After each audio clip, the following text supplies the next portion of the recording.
من يهده الله فلا مضل له ومن يضلل فلا هادي له وأشهد أن لا إله إلا الله وحده لا شريك له وأشهد أن محمدا عبده ورسوله أما بعد فإن أحسن الكلام كلام الله وأحسن الهدي هدي محمد صلى الله عليه وسلم وشر الأمور محدثاتها وكل محدثة بدعة وكل بدعة ضلالة وكل ضلالة في النار. قال الله تبارك وتعالى في القرآن المجيد: أعوذ بالله السميع العليم من الشيطان الرجيم. بسم الله الرحمن الرحيم. وضرب الله مثلا قرية كانت آمنة مطمئنة يأتيها رزقها رغدا من كل مكان فكفرت بأنعم الله فأذاقها الله لباس الجوع والخوف بما كانوا يصنعون. اللهم صل على محمد وعلى آل محمد كما صليت على إبراهيم وعلى آل إبراهيم إنك حميد مجيد. اللهم بارك على محمد وعلى آل محمد كما باركت على إبراهيم وعلى آل إبراهيم إنك حميد مجيد. سبحانك لا علم لنا إلا ما علمتنا إنك أنت العليم الحكيم. اللہ تعالیٰ ایک بستی کی مثال بیان کرتا ہے جو امن و چین سے رہتی تھی اور ہر طرف سے اس کا رزق اسے برابر پہنچ رہا تھا. پھر اس نے اللہ کی نعمتوں کی ناشکری کی تو اللہ نے ان کے کرتوتوں کا مزہ یہ چکھایا کہ ان پر بھوک اور خوف کا عذاب مسلط کر دیا. اور ان کے پاس انہی میں سے ایک رسول آ چکا تھا جسے انہوں نے جھٹلایا تو عذاب نے انہیں آ لیا اور وہ بے انصاف لوگ تھے. آیت نمبر 112 اور 113 سورہ النحل.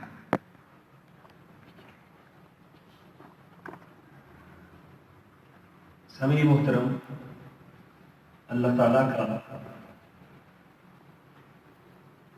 اصول و ضابطہ یہ ہے کہ اللہ دنیا کے اندر اپنے فرمانبرداروں کو نوازتے ہیں اور اپنے نافرمانوں پر اللہ کی تعریف کرتے ہیں.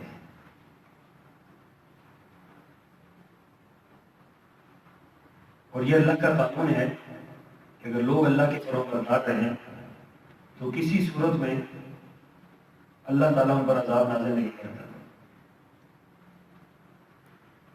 وما كان الله معذبهم وانت فيهم ما كان الله معذبهم وهم يستغفرون. فرمایا کہ محمد صلی اللہ علیہ وسلم جب تک آپ لوگوں میں موجود ہیں ان پر عذاب نہیں آئے گا. یہ اس وقت تک عذاب نہیں آئے گا جب تک یہ استغفار کرتے رہیں گے. اللہ کی طرف رجوع کرنا، انابت اللہ، رجوع اللہ، توبہ اور استغفار. جب تک لوگ اس پر قائم رہیں گے اللہ کا عذاب نہیں آئے گا. لیکن جب لوگ اس کو چھوڑ دیں گے لوگوں کے اندر بغاوت پیدا ہوگی، لوگوں کے اندر شرک پیدا ہوگا، بدعات پیدا ہوں گی، بے حیائی پیدا ہوگی، فحاشی و بیانی پیدا ہوگی. تو ایسی خوفناک وبائیں آئیں گی کہ جن کا تصور بھی نہیں کیا جا سکتا ہے. رسول اللہ صلی اللہ علیہ وسلم کی ایک طویل حدیث ہے. آپ نے مہاجرین کو مخاطب کر فرمایا تھا: یا معاشر المہاجرین خصال خمس، 5 چیزیں ایسی ہیں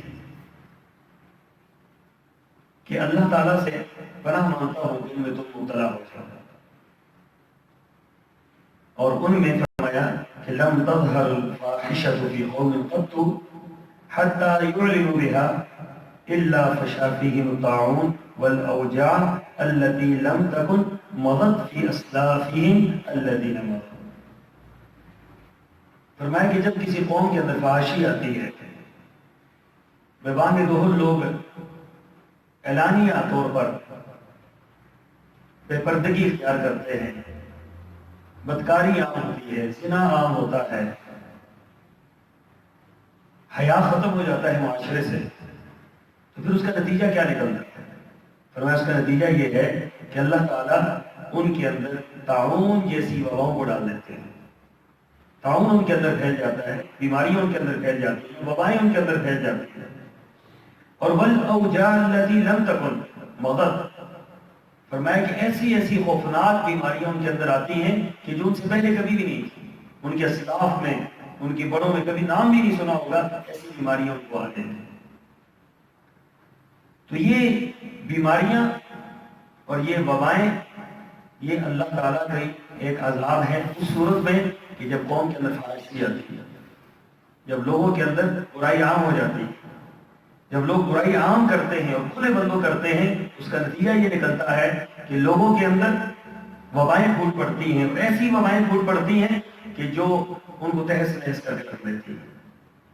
ان کا علاج کیا ہے؟ نمبر 1 ان کا علاج یہ ہے کہ استغفار کیا جائے. نوح علیہ السلام نے اپنی قوم کو یہی بات فرمائی کہ قلت استغفروا ربکم انہ کان غفارا یرسل السماء علیکم مدرارا وَيُمْدِدْكُمْ مِنْ أَمْوَالٍ وَبَنِينَ وَيَجْعَلْ لَكُمْ جَنَّاتٍ وَيَجْعَلْ لَكُمْ أَنْهَارًا مَا لَكُمْ لَا تَرْجُونَ لِلَّهِ وَقَارًا. فرمایا تم توبہ کرو، استغفار کرو، رجوع کرو. یا ایھا الناس توبوا الی اللہ، اے لوگو اللہ سے رجوع کر لو، توبہ کر لو، اللہ کی طرف استغفار کرو، رجوع کرو اللہ سے. توبہ سے اللہ تعالیٰ کی رحمتیں برستی ہیں، توبہ سے اللہ تعالیٰ کی ناراضگی کا دروازہ بند ہوتا ہے، رضامندی کے دروازے کھلتے ہیں توبہ سے. من لزم الاستغفار جعل الله من كل ضيق مخرجا ومن كل هم فرجا ورزقه من حيث لا يحتسب. جو استغفار کو لازم کر لیتا ہے اللہ ہر تنگی سے نجات عطا فرماتے ہیں، ہر پریشانی سے نجات عطا فرماتے ہیں. تمام تر احتیاطی تدابیر کے باوجود اگر توبہ نہیں ہے، استغفار نہیں ہے، تو معاملہ حل نہیں. توبہ اور استغفار یہ پہلا ہتھیار ہے جو اللہ تعالیٰ کے غضب کو ٹھنڈا کرتا ہے، اللہ کے غصے کو ٹھنڈا کرتا ہے. اور پھر دوسری بات یہ کہ مضبوطی کے ساتھ اللہ کے دین کو پکڑ لیں. جو لوگ مضبوطی کے ساتھ اللہ کے دین پر چلتے ہیں، مضبوطی کے ساتھ اللہ کے دین پر قائم رہتے ہیں، اللہ تعالیٰ ان کی حفاظت فرماتا ہے. احفظ اللہ یحفظک، فرمایا تم اللہ کے دین کی حفاظت کرو، اللہ تمہاری حفاظت کرے گا. یہ اللہ کا اصول ہے، ضابطہ ہے اللہ کا کہ ہم اللہ کے دین کی محافظ بن جائیں، اللہ کے احکامات کے محافظ بن جائیں، اللہ کے حکموں کی تابع بن جائیں، اللہ کی ہر بات کو ماننا شروع کر دیں.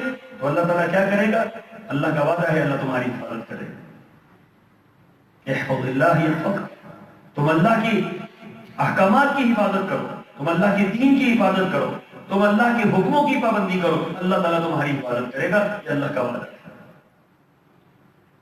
فرائض کی پابندی کیجیے، خاص کر بالخصوص ان دور کے اندر کہ جب سخت ترین لمحات سے ہم گزر رہے ہیں اور ملک کے اندر کیا صورتحال پیدا ہو چکی ہے کہ گلیاں ویران ہو چکی ہیں، بازار اجڑ چکے ہیں، مسجدیں جو ہیں وہ نوحہ کنا ہیں، اور ہر طرف ایک افراتفری کی کیفیت ہے.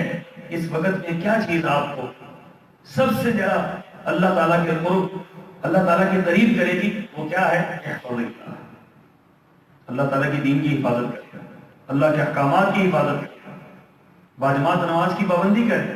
مساجد کی طرف اگر آپ کو روک دیا گیا ہے یا مساجد کی طرف آنا محال ہے اور اس حال میں مساجد کے دروازے بھی بند کر دیے گئے ہیں، تو پھر ضروری ہے آپ پر کہ آپ گھروں کے اندر باجماعت نماز کا اہتمام کریں. گھروں کے اندر باجماعت نماز، خواتین کو پیچھے کھڑا کیا جائے، بچوں کو درمیان میں کھڑا کیا جائے، ایک بندہ آگے کھڑا ہو، اقامت کہے اور نماز پڑھے. یہ اللہ تعالیٰ کے غصے کو ٹھنڈا کرے گا، اللہ تعالیٰ کی ناراضگی کوئی چیز ختم کرے گا. قرآن پاک میں اللہ نے جا بجا فرمایا جب ہمارا عذاب ان پر آیا تو کیوں نہیں انہوں نے تضرع کی، کیوں نہیں انہوں نے عاجزی کی، کیوں نہیں اللہ سے رجوع کیا؟ یہ رجوع کرنا، عاجزی کرنا، انکساری کرنا، اللہ کے دین کی حفاظت کرنا، یہ اللہ کے غصے کو ٹھنڈا کرے گا، یہ ہم خیر کی طرف جائیں، ہم اچھائی کی طرف جائیں۔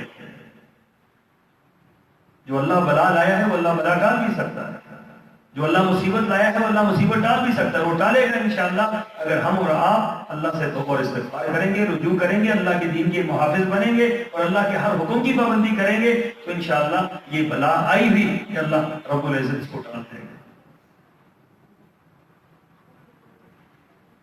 تیسری بات، ایسے وقت میں جب یہ سنگین ترین حالات ہیں، ان حالات سے آپ گزر رہے ہیں، تو ایسے وقت میں کثرت کے ساتھ جتنا ہو سکتا ہے صدقہ خیرات کریں۔ صدقہ ایسی چیز ہے جو مصیبتوں کو ٹالتا ہے، بلاؤں کو ٹالتا ہے۔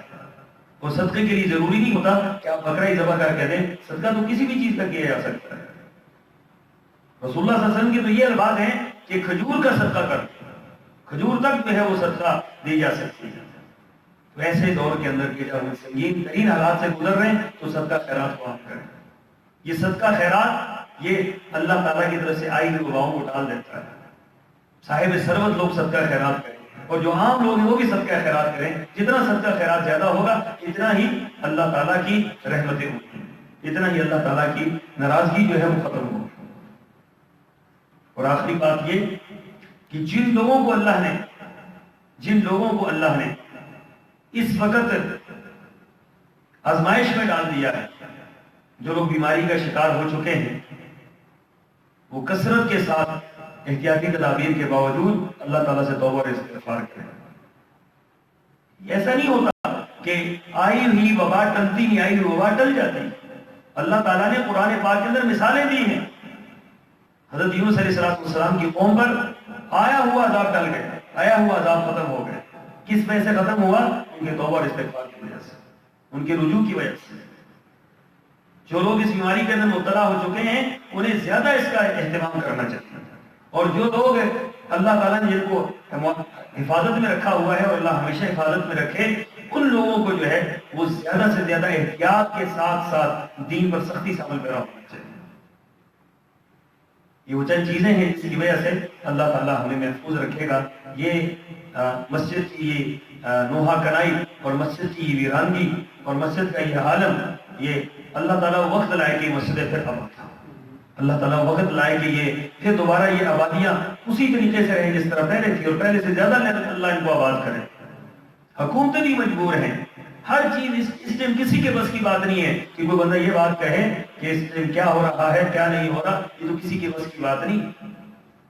اس ٹائم سوائے اس کے کہ اللہ سے توبہ کریں، استغفار کریں، رجوع کریں، اپنے گناہوں پر نظر ڈالیں اور اپنی زندگی کے پھر ایسا کوئی عمل تلاش کریں، ایسا کوئی عمل تلاش کریں۔ صحیح بخاری کی روایت ہے کہ رسول اللہ صلی اللہ علیہ وسلم نے واقعہ نقل فرمایا، آپ نے فرمایا کہ 3 افراد جب پھنس گئے تھے یہ غار کے اندر تو ان تینوں نے اپنے نیک اعمال کو یاد کیا۔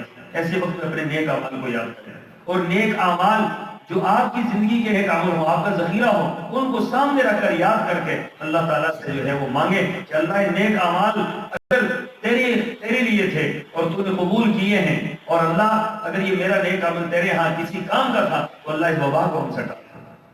تو یقینی بات ہے کہ ہم اگر اپنے اعمال، نیک اعمال کا وسیلہ لے کر اللہ تعالیٰ سے دعا مانگیں گے تو اللہ تعالیٰ ضرور بھی ضرور ہمیں نجات عطا فرمائے گا۔